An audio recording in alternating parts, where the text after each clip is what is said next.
Welcome into Talk Illini here, a part of Orange and Blue News with the On3 Network. Please do like, subscribe, do all that good stuff for us. If you listen on podcast, 5-star rating and review always helps out as well. We have big news coming out of Champaign as Xavier Scott has decided he will be coming back for the Fighting Illini for his 5th season of eligibility after his 4th season was cut short, unfortunately, by injury. This was something that has been rumored quite a bit when you heard that Xavier Scott could have maybe came back at the end of the year, and that didn't look like it was possibly going to happen. That's when I really started to wonder, okay, could we see Xavier Scott come back next year as the season ended? Rumors started to go out there, and people were wondering, and then finally, just yesterday, the announcement comes out. Xavier Scott will be returning to Champaign for his 5th year of eligibility. Got Carson Bounds with me here to talk through it all. Carson, I mean, this is huge for this Illinois defense. Aaron Henry kind of ended the season not on the best note with the Washington game, but then he held teams to less than 20 points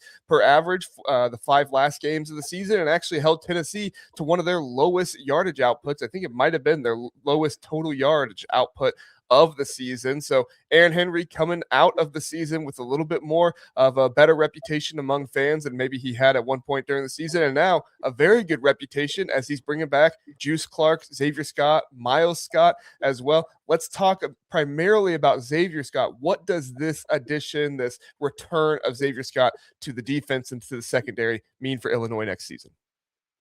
Yeah, I mean, this is just a clear shot in the arm for this defense. This is a secondary. When Xavier went down earlier in the season, a lot of the schematic issues that arose were probably a result of a lot of the defensive secondary ran Xavier in that slot corner position. The play call was more or less designed to feature Xavier on the defensive side of the ball. And so when he went down, they had to rework everything.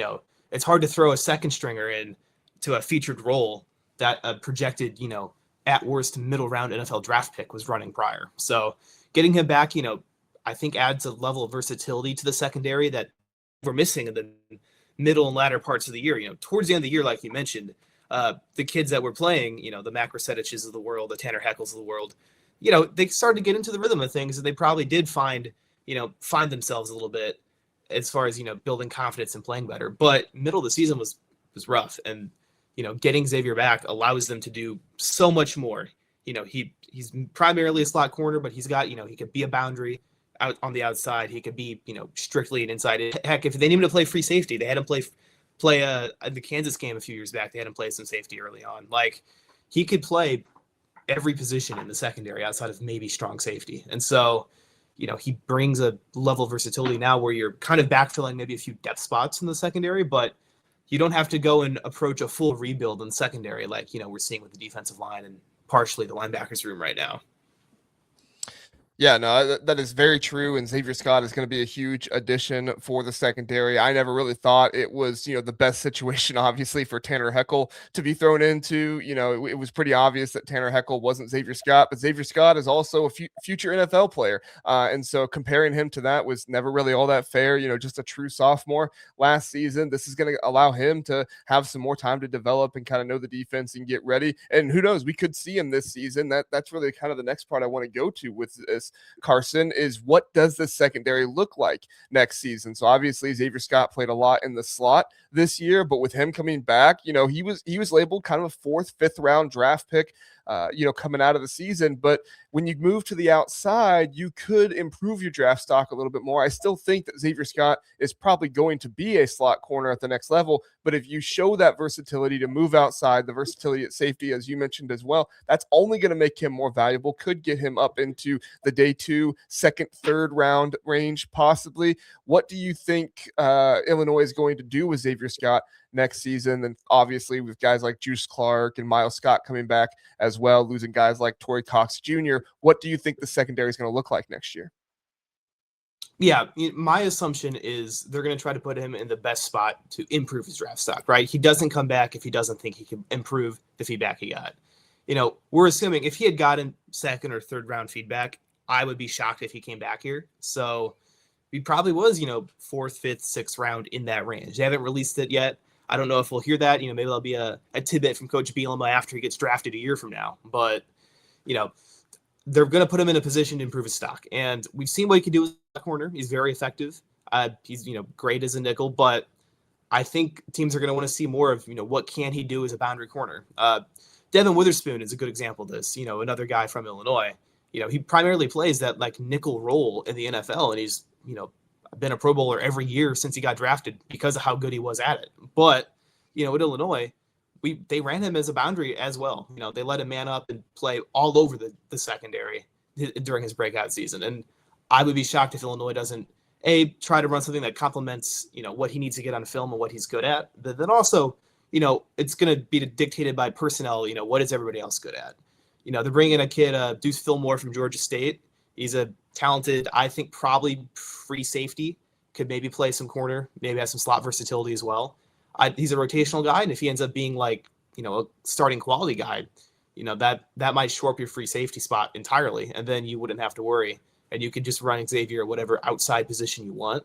A couple other kids I'm kind of, monitoring. I'm curious about the incoming class. There's a couple freshmen that I think could be impact players. Nick Hankins, first among them, top-rated recruit in the 2026 class for the Illini.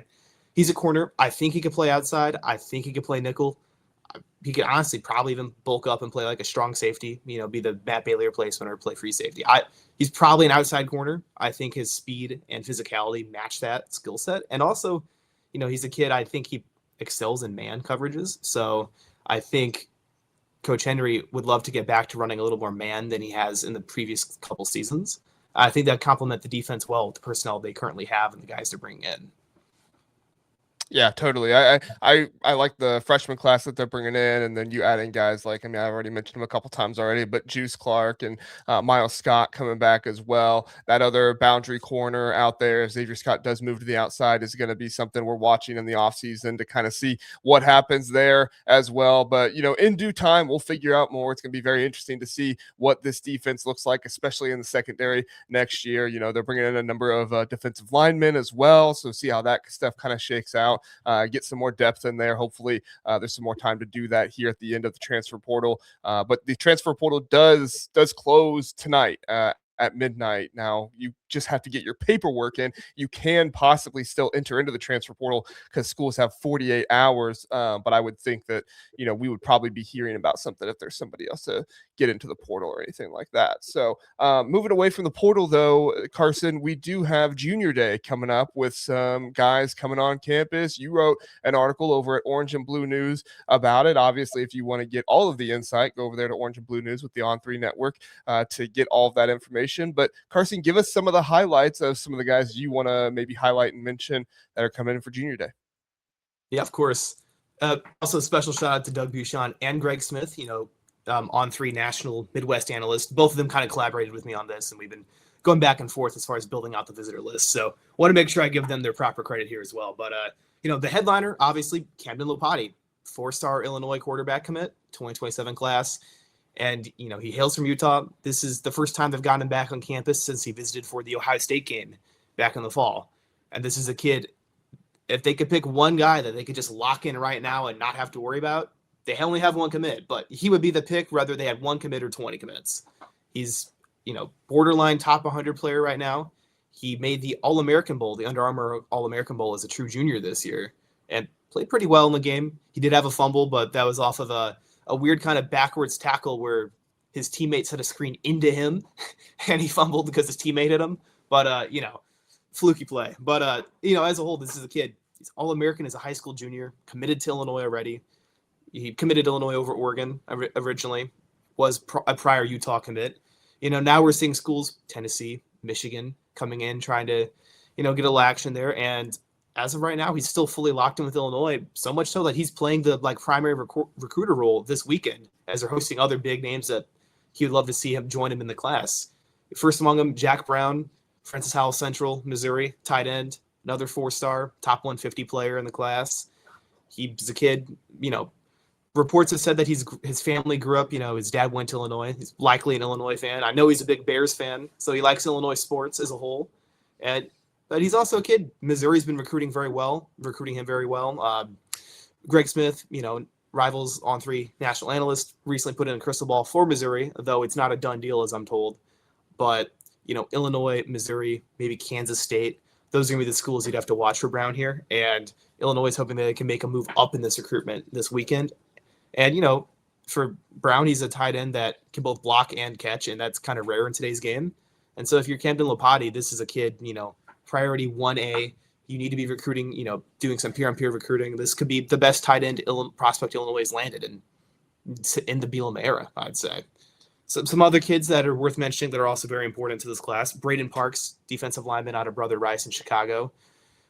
Notre Dame is kind of hot in pursuit there, Oregon as well. But Illinois has managed to hang around despite the big names being in this recruitment. And he's a kid, I think he'll continue to consider Illinois. Getting him back on campus this January prior to him visiting Oregon a week from now is, a big deal. Another kid, Jordan Haskin out of Kentucky. I'd have to double check the high school, but he's a 4-star corner.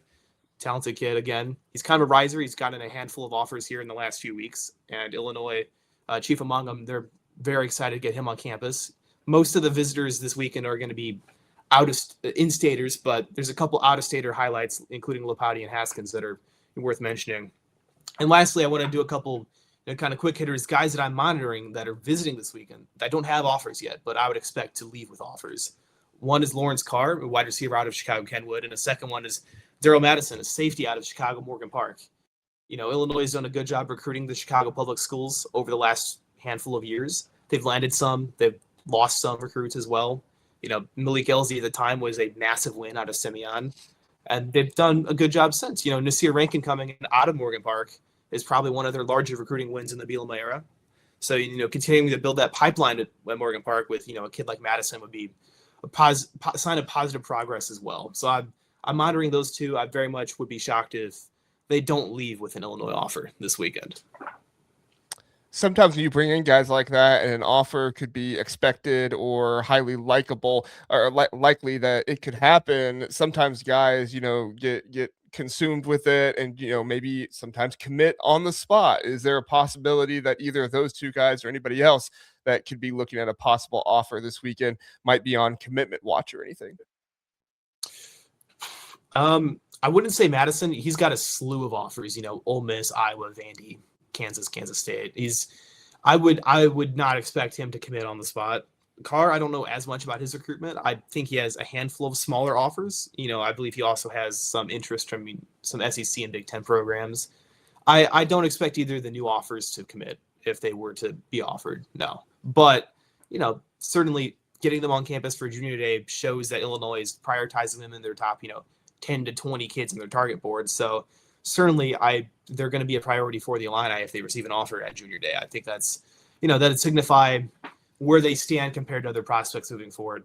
And yeah, I don't know if necessarily any kid is on commitment watch right now going into junior day, but there could be some Illinois making some moves up for kids. A Soren Pfeiffer is one. I know Illinois, he's an offensive lineman out of Morton High School, Central Illinois kid. Coach Bielema's done a good job of attempting to build the fence up around the middle of the state. And when it comes to, your average to above average 3-star recruits from the middle of the state, he's nearly batting 1,000 during the Bielema administration here. But, they've had some trouble landing some of the top 100 kids who come from the middle of the state. But as far as, Soren Pfeiffer, I think is going to be a good litmus test to see how the middle of the state's looking for Illinois, moving forward the next couple classes. And right now, Illinois, Iowa are the two schools I've heard the most for him. Very curious to see if they can make a move and, maintain equal footing with Iowa or even possibly take a lead. But he's a kid, down the home stretch here. I think, 6 months, a year out from now when he makes a decision, I expect Illinois to be there in the final list, but they have to continue pushing for him. And, maybe a timeline could accelerate if they make a strong enough impression here at junior day.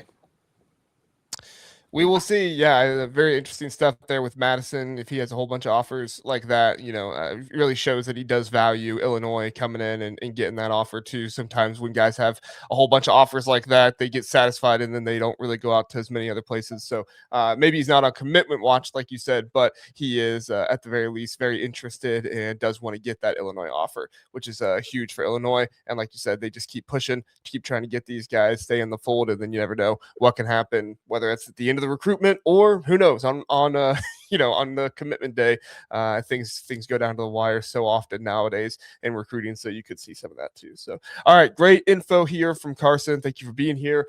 Is there anything else in the transfer portal or recruiting you want to touch on before we get out of here? Sure, I could, just do a couple quick hitters. Keona Davis, defensive lineman transfer from Nebraska, was a kid that Illinois was rumored to be in with. Per reports, he's visiting Miami. I don't expect Illinois to necessarily be a front runner in this recruitment. I would be shocked. Maybe he goes to Miami, maybe he doesn't, but I would be shocked if Illinois ends up being, the final school here for him down the home stretch, which is a little disappointing because Illinois needs to add a lot of defensive linemen here in the next few weeks. So he was a potential top option, but probably have to look elsewhere. Another quick hitter, I believe that's the Parker twins out of Washington. I apologize if I mess up their first names, but they're both reported to be visiting Illinois. I think Illinois is actually in good with them. I would expect, Illinois to be in the top 2 or 3 schools for them, and I wouldn't be shocked if they're a duo that we see commit here in the coming weeks. Yeah, I think those guys also were taking visits to Wisconsin, I heard as well. And Wisconsin just got the Division III Liam Danitz to go there. So maybe with a commitment from him, maybe the Washington Twins are going to be looking elsewhere to go someplace. Sounds like they're a package deal together. We'll see what happens with them, but they are a couple of interesting prospects that I know Washington was pretty high on. I don't think Washington wanted to lose them. And so for them to be making visits to Wisconsin, Illinois, I think they're also going to Arkansas and maybe Georgia Tech or Auburn might be the other one. There's another fourth one in there. I apologize. I'm forgetting off the top of my head, but yeah, we'll see what happens with those guys. And hopefully Davis, Miami did get a defensive lineman transfer from Ohio State. So maybe that's the one that they spent all their money on. Who knows? I don't think Miami's hurting for money anytime soon. But a man can dream, right? Yeah. Miami, they're known for just being, shrewd budgeters. That's what they do in the NIL era, right? Yeah, that they do. So before we get ourselves in trouble with talking about other teams NIL too much, we're gonna get out of here. And you can catch us here on Talk Illini with all the transfer portal updates, recruiting, game recaps for Illinois basketball as well. They got their game coming up this Saturday. We'll be on here recapping that as well. Sometimes we go live, sometimes we just record it and then post it after the fact. But you can always come back to this channel whenever there's a game and know you can get a recap here. So thanks for being here. Go follow Carson over there on social media. Carson, I never asked for you to put your X or your Twitter handle out there. How can people follow you on social media? Yeah, I'm at Carson Bounds on Twitter, Carson L. Bounds on Instagram. Nice and simple. There you go. All right. Appreciate you being here, everybody. Have a good one. We'll see you next time.